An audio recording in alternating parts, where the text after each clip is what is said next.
I'm happy to be with you. Thank you. Let me begin, because the climate report really put a sharp point on this, I think, for people, just to describe that time is really running out to have a chance of addressing this rise in temperature. You said that no country is getting the job done. You say that the U.S. way behind.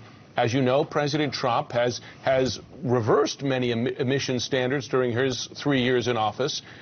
What has that done for the possibility that the U.S. can then make up that ground to get where it has to be to make its contribution?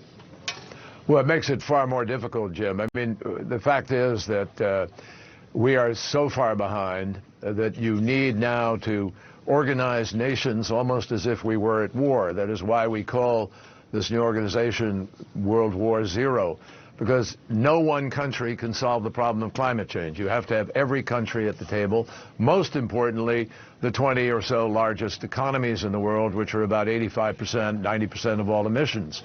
Secondly, you've got to start to make a set of decisions that are really enormous, not unlike decisions that were made in the course of World War II to make sure we could win the war.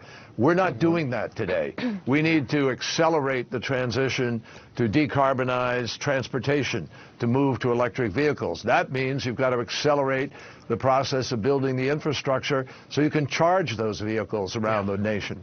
I mean, there are a whole set of interlocking decisions, none of which are being made by the United States at a large national level, because we have a president who says that climate change is a Chinese hoax.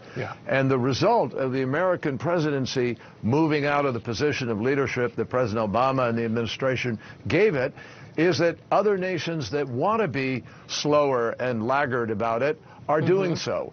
So the entire effort has been slowed, and it's very dangerous. Lives are being lost now here in our country. Mudslides, fires, floods, droughts.